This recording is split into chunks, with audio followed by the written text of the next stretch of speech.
观众朋友们，大家好，欢迎收看杰森视角。在美以联军的高压下，伊朗会在哪里先崩溃？伊朗封锁霍尔姆兹海峡，让川普政府措手不及，还是给了川普一个绝好的机会？伊朗战争最大的危机在哪里？3月13日深夜，美军针对伊朗哈尔克岛的军事目标实施了精准打击。哈尔克岛虽小，但它是伊朗政权脖子上的那根气管，它处理着伊朗约90%的出口原油，掐住这个地方就掐住了伊朗政权的命脉。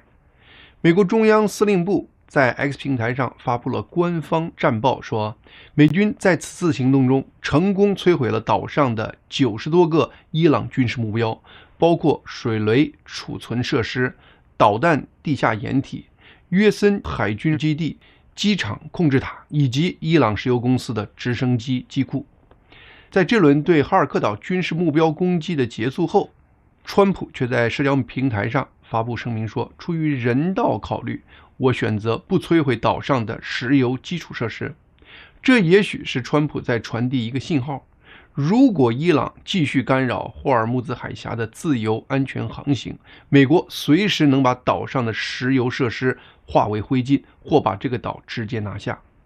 川普很清楚，如果美军直接轰炸哈尔克岛的原油终端，全球原油市场会因为每天损失数百万桶的供应而出现动荡，同时也会让伊朗在失去所有经济来源后陷入一种破罐子破摔的疯狂状态。通过保留石油设施，美国不仅避免了世界承受更大的能源涨价压力，还在伊朗政权的头顶悬挂起一把达摩克利斯之剑。在战争中，被摧毁的目标固然重要，被故意保留的目标更具威慑力。架在头顶的剑远比已经砍下的更让人感觉恐怖。过去一周，为削弱伊朗对霍尔木兹海峡的控制力，美国对伊朗海上力量实施了又一轮压倒性摧毁。美国中央司令部说，自冲突爆发以来，美国海军和空军已经击沉或摧毁了超过60艘伊朗海军舰艇。美方得知伊朗可能会用埋水雷的方式封锁霍尔木兹海峡后，美军立刻把打击重点放在了伊朗的水雷资产上。截止3月12日，美军已经摧毁了30多艘伊朗布雷舰，并对伊朗全境内的海军水雷仓库和水雷制造工厂实施了地毯式轰炸。这些先发制人的打击极大削弱了伊朗在霍尔木兹海峡用水雷攻击的能力，迫使他们只能依靠自杀式无人水面艇对过往油轮进行袭扰。过去一周，以色列这边对伊朗的空中打击出现了一个新模式，叫超局部打击。随着伊朗整体防空体系和导弹发射频率的大幅降低，以色列国防军从3月12日开始，把它的战略重心从大面积对伊朗军用设施轰炸，下沉到对伊朗一些大城市、市区进行超局部打击。这个新策略的核心目标是精准剥离伊朗政权的内部镇压机器，削弱伊朗政府对社会的控制。以色列情报部门将目标锁定为伊斯兰革命卫队地面部队、情报据点以及镇压平民的主力巴斯基民兵的城市检查站。以色列网军成功侵入并接管了德黑兰市政交通摄像头监控反馈流，获得了伊朗首都街道的实时上帝视角。同时，以色列还通过波斯语社交媒体平台直接接收伊朗平民提供的情报线索。在情报核实后，盘旋在伊朗大城市高空的以色列名为竞技神的侦察和打击一体化无人机就迅速投下精准制导的微型炸弹，结果是大量巴斯基成员、检查站和车辆被瞬间蒸发。以色列军方评估显示，这种超局部打击已经造成约4000到5000伊朗军人和民兵丧生。以色列这个超局部打击通过物理消灭伊朗政府的基层武装，不仅削弱了伊朗政府对社会的控制能力，也动摇了伊朗体制内的士气，最终为伊朗内部平民起义和政权更迭创造条件。据美军官方报道，截止3月13日，美以两国空军已累计打击了超过15000个伊朗境内目标，平均每天打击超过1000个目标。另外，在我3月13日杰森新闻快递的一个节目中，美国战争部部长赫克塞斯确认，3月13日是自这次军事行动开始以来，美国火力密集度最高的一天。根据《经济学人》的报道，美国和以色列目前对伊朗展开的打击强度已经超过了1991年和2003年那2场海湾战争的最高水平。打击到第5天时，赫克塞斯就说，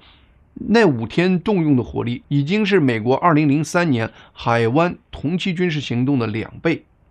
进行到第13天时，打击力度没有减弱，反而进入了一个新的高峰。这种轰炸数量不断升级的现象，是在告诉世界，现代战争的节奏已经被彻底改写了。为什么这次空袭打击的力度这么猛？过去类似规模的空袭中，制约打击数量的瓶颈不是没有足够的飞机和弹药，而是没有足够的有价值的攻击目标。你得先确认这个地方到底是不是军事设施，这里有没有导弹发射器，或者地下有没有掩体，周边有没有平民，然后决定用什么武器，该用钻地弹呢，还是用 GPS 制导武器。以前这一整套流程要靠很多分析员忙上几个小时甚至几天才能定下来，现在人工智能、大数据分析、卫星图像、信号情报，加上社交媒体等等，全部被塞进一个高速运转的链条里。目标一旦冒头，系统立刻开始交叉验证、快速筛选、即时判断，整个过程从几小时被压缩到几分钟。对这种打击整合的需求，可以追溯到以色列1973年的赎罪日战争和2006年的黎巴嫩战争。当时以色列指挥官不断抱怨，说几个星期就把情报部门准备的打击目标库给打空了。这就是说，过去战争中的困境是飞机还在，弹药还有，可你找不到值得打的目标了。现在反过来了，目标库是越做越大，搜索速度越来越快，战场变成了信息驱动。这不是简单的武器升级，这是战争底层逻辑在变。美国有个帕兰提尔公司，他给美军提供了一套叫 Marvin 的智能系统。这套系统不是只盯着海量的军方内部情报，而是把公开数据和机密情报一起分析。比如，有人在社交平台上发了一条消息，说某地刚刚有导弹发射，系统会立刻把这条线索拿去和卫星图、军方信息侦查数据做对比，确认是不是存在可打击目标。确认之后，武器专家开始选武器种类，法律人员开始审查打击合法性，指挥官最后拍板。以前这得几十个专家围着屏幕忙半天，现在几分钟就完成整个流程。过去一天能摧毁10个目标就不错了，现在大数据和人工智能的应用，让美以联军每天能拿到300个甚至3000个新目标。现代战争是被人工智能算法推着往前跑。不只是美军具备了这方面的能力，以色列也搞出了类似的系统。从战争一开始，以色列就拿出成千上万个伊朗境内目标，里面不只是军事基地、导弹发射架，还有工厂、基础设施、领导人住所等等。在战前就把一个庞大的目标银行建好了，战事一开，系统就像开闸放水一样往外调用打击目标，让现代战争越来越像一场数据竞赛了。不过，目标数量一多，智能系统再强也可能吃进过时的信息。比如，一个曾经的军事设施，后来改成了民用建筑，但数据库却没有更新。虽然这类问题过去在人类主导制定打击目标时也会出现，但这类问题会随着人工智能系统效率的提高而被相应的放大。人类的每一场大战都会给人类带来一些全新的战争命题。2战带来的坦克战的概念，乌克兰战争带来了无人机战的概念，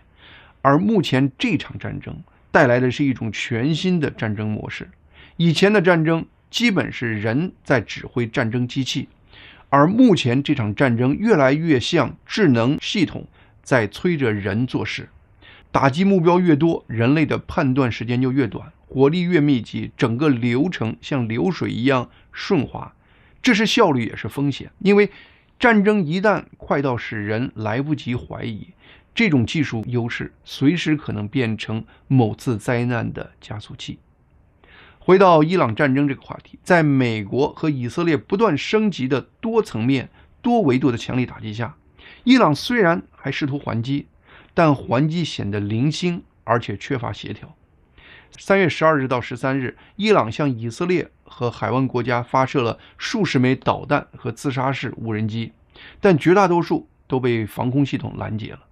伊朗已经无法组织起有效的大规模还击，其中原因有多方面。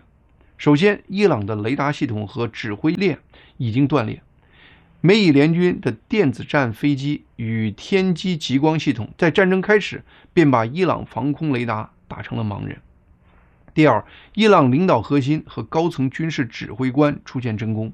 整个指挥系统群龙无首。第三，伊朗发射架被大量摧毁，以色列报告说已经摧毁了160到190个导弹发射架，另有200个处于瘫痪状态。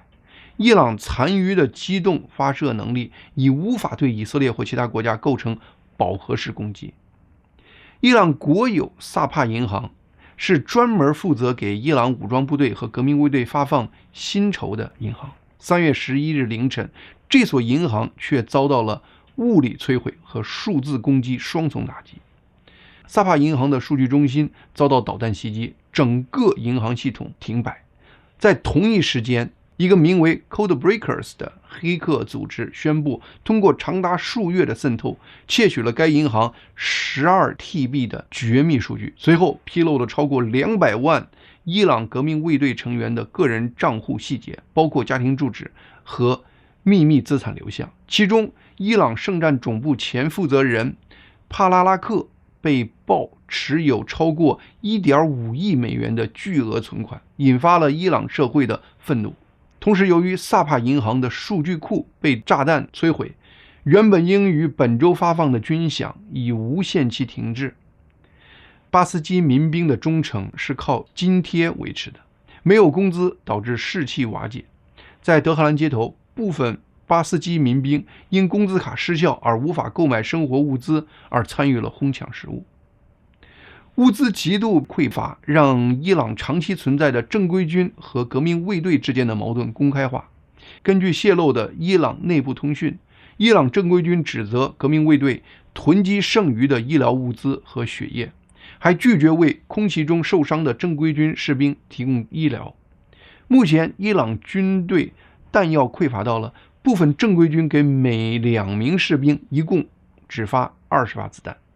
重型装备因缺乏燃料而成为美伊联军的靶子。许多边远的军事据点已经超过48小时没有淡水供应，士兵被迫离开岗位，进入附近的乡镇乞讨或寻找水源。以伊朗新领导人名义下达的全国动员令几乎没人响应，许多被征召的预备役人员转而协助自己的家人逃往土耳其或伊拉克边境。如果说伊朗国内的军事溃败是外伤，那么伊朗外交官的接连叛变皆成为政权内脏腐烂的证明。3月12日，伊朗驻澳大利亚大使馆的最高级外交官普尔纳贾夫正式向坎培拉当局申请政治庇护。几乎同时，驻丹麦大使馆的外交官索巴提也在哥本哈根宣布脱离德黑兰政府。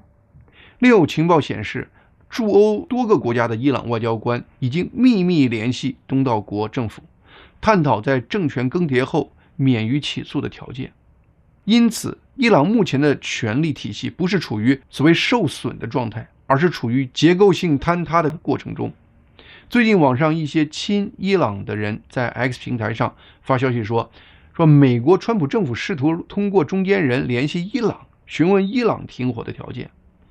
而伊朗一方呢，强硬地回绝了美国的停火要求。我无法核实这个消息的真假，但是如果是真的，我完全可以理解伊朗做出这样回应的原因。伊朗目前的权力格局已经超过了能和美国谈判停火的阶段，已经进入了后哈梅内伊时代的权力混乱，无人能做出各个派系都会服从的决定的这个状态。伊朗的核心权力已经出现真空。尽管目前伊朗政府试图通过封锁互联网，通过在主要路道设置流动岗哨来维持一种表面稳定的假象，但伊朗街头不断消失的检查站、无人认领的阵亡军人遗体，以及在欧洲寻求庇护的外交官，都在宣告伊朗政权体系正处于全面崩溃的边缘。不过，回看人类战争史，你会发现一个很奇妙的现象。很多时候，战争的最终结果并不是靠战场上打出来的，很多是由战争双方决断人的意志和决心确立的。伊朗强硬派用他们60%的导弹和无人机去攻击自己的穆斯林邻国。近期，伊朗又宣布封锁霍尔木兹海峡，随后伊斯兰革命卫队在海上开始无差别袭击过往油轮。仅在3月11日至12日夜间，伊朗的自杀式无人艇就接连袭击了在伊拉克巴士拉海岸附近的一艘马绍尔群岛级的油轮和一艘马耳他级的油轮，引发大火。第二天，一个有中共国资背景的利比里亚级商船也遭到导弹击中起火。伊朗革命卫队这一系列攻击让伊朗在中东和世界空前孤立，众叛亲离，但伊朗强硬派依然坚持这么干。为什么？他们唯一的希望就是通过在中东，特别是在霍尔木兹海峡制造足够的混乱，从而影响美国民意对这场战争的态度。在川普和共和党面临今年中期大选的背景下，迫使川普快速宣布停止战争，给伊朗政府留一条命。那么，伊朗强硬派不顾激怒自己所有的邻居，孤注一掷这么干的底气又来自哪里呢？就来自他们在西方社会最大的盟友，仇恨川普的那些西方左派媒体。你看吧，伊朗这边宣称封锁霍尔木兹海峡，然后在霍尔木兹海峡开始攻击油轮，西方左派媒体几乎是条件反射的立刻跳起来，开始齐声喊话：川普政府把全球能源局势搞砸了，世界油价要失控了，美国物价要失控了，美国股市要崩了，川普政府居然没有预判伊朗会封锁霍尔木兹海峡，川普政府真是太蠢了，等等等等，和伊朗政府的宣传要点一模一样。华尔街日报、PBS、CNN、BBC 等西方媒体都充斥着这些言论。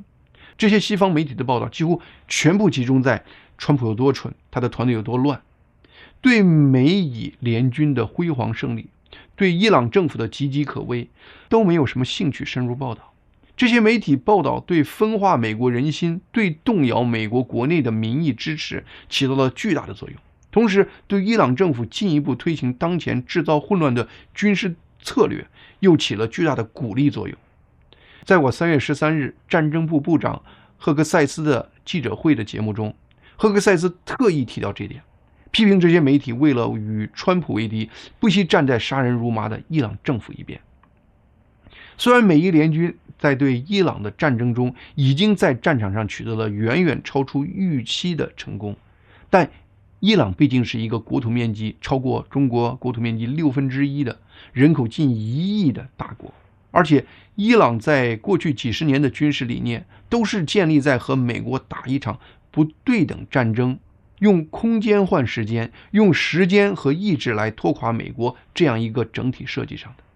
伊朗过去几十年构建了深埋地下的庞大导弹网络和分散式的作战体系，让美国单纯的空中打击很难在2周内彻底根除伊朗的反击力量。无论你在这场战争开始前是否支持美国对伊朗用兵，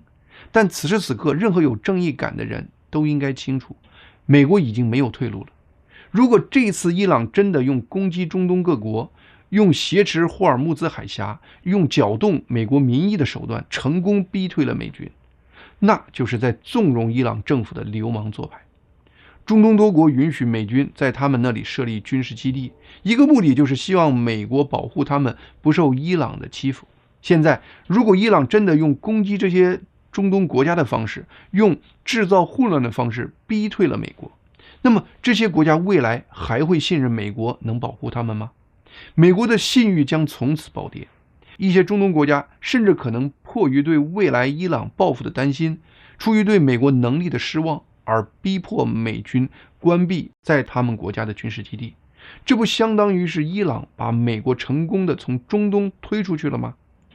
中东乃至世界的游戏规则将从此彻底改变。战争的本质就是不确定性。美以联军在对伊朗全面袭击的过程中取得的成功是出乎意料的。那么有好的出乎意料，那大概率就会有坏的出乎意料。比如伊朗如此迅速的就搬出他们最后的杀手锏，也就是封闭霍尔木兹海峡，这很可能的确是出乎川普政府战前对时间的预判。但此时此刻，如此多的西方媒体不顾一切的反复讨论，非要证明美国政府和军队是愚蠢的，证明伊朗军队是出乎意料的强大的，这样的媒体难道不是在充当伊朗政府的喉舌吗？同样的媒体在伊朗政府多次屠杀成千上万赤手空拳的伊朗抗议民众时，他们是否对伊朗政府的嗜血残暴表达过同样的厌恶和声讨呢？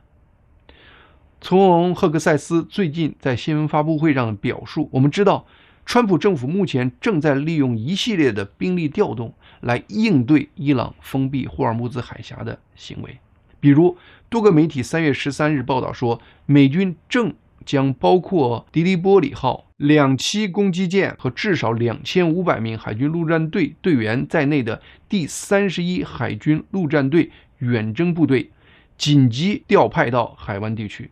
基于这些新增的美军，多个加强美军对霍尔木兹海峡反封锁的军事方案已经在网上被广泛讨论了。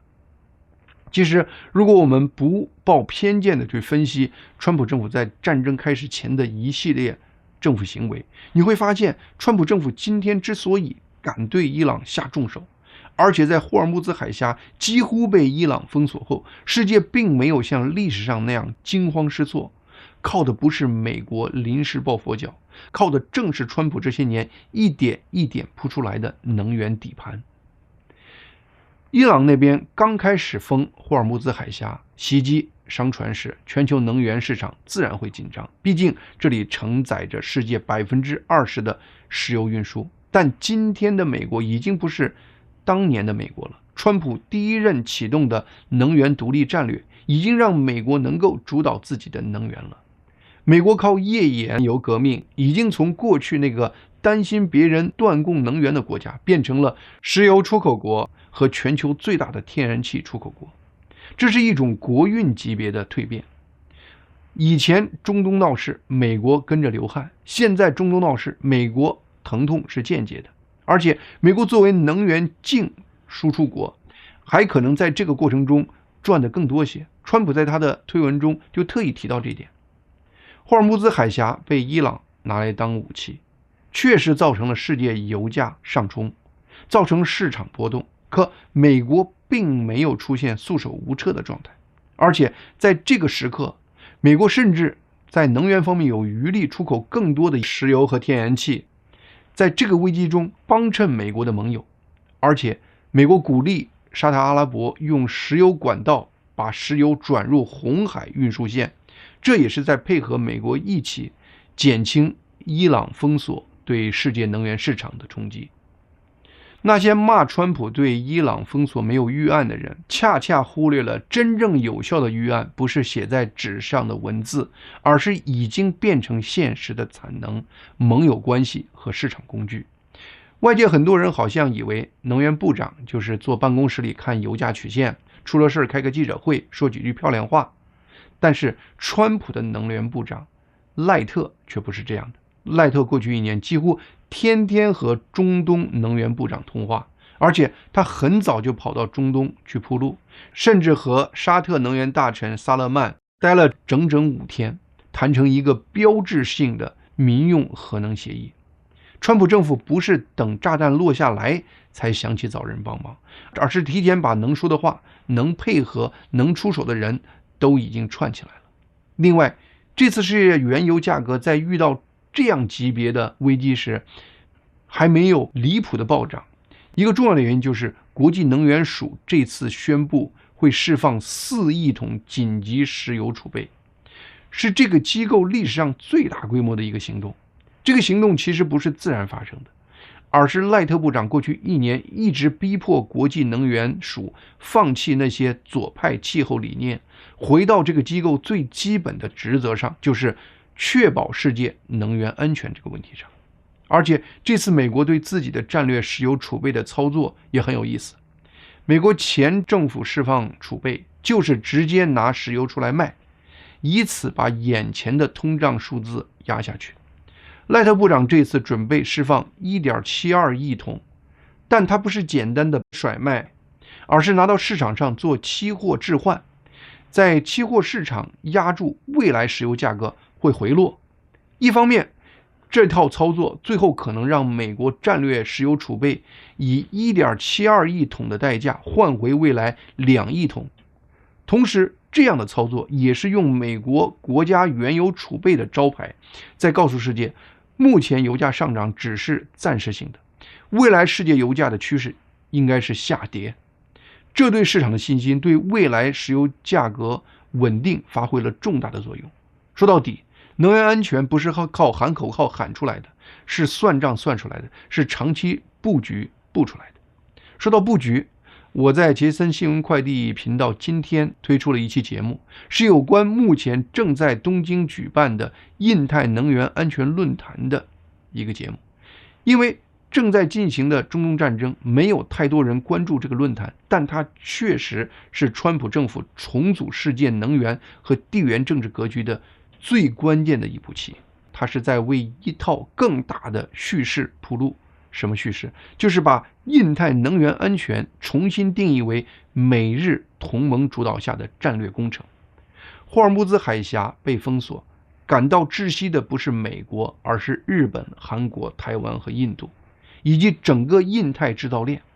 亚洲今天是全球制造中心，却把自己的工业命脉系在一个战火最密集、局势最不可控的地方。这本身就是一个结构性缺陷。这次亚太多国在东京高调谈能源合作，背后不是几个项目和几笔投资，而是在推一个新的地图。这张新地图的核心是逐步建立一个以美国为中心、由盟友体系共同支撑的复合型能源中枢。这个中枢厉害在，它不是只靠一种能源吃饭。美国本土已经拥有全球最强的页岩油气开采能力，早就成了世界最大的石油生产国和液化天然气出口国。与此同时，美国最近又获得了对委内瑞拉能源的主导权，而委内瑞拉本身是全球探明石油储量最丰富的地区之一。再往下一层看，美国在小型模块化核电这类下一代稳定电力技术上也处于世界领先地位。这几件事放在一起看，就会发现美国想做的已经不是简单卖能源，而是从传统化石能源到未来稳定电力技术，再到金融、航运、设备、合同、监管，整套把未来能源秩序重新组织起来，再提供一个以美国为核心的基于地缘政治同盟的亚太能源解决方案，把这种能源合作上升为一种长期的地缘政治联盟安排。这已经不是单纯的在讨论能源，而是在讨论谁来定义未来印太地区的安全、产业和供应链秩序的论坛。如果你还没有机会看那期节目，希望大家可以抽空看看，对理解未来世界的一个新格局非常有帮助。对了，我今天在新闻快递中还有另外一个节目，是在11年前，那时还是年轻参议员的卢比奥，针对奥巴马政府软弱对待伊朗政策发出的未来10年左右会发生美国与伊朗战争的精准预言，非常精彩，推荐大家去看看。好，今天杰森视角的节目就到这里，谢谢大家的收看，希望大家能够订阅和推荐杰森视角以及杰森新闻快递这2个频道。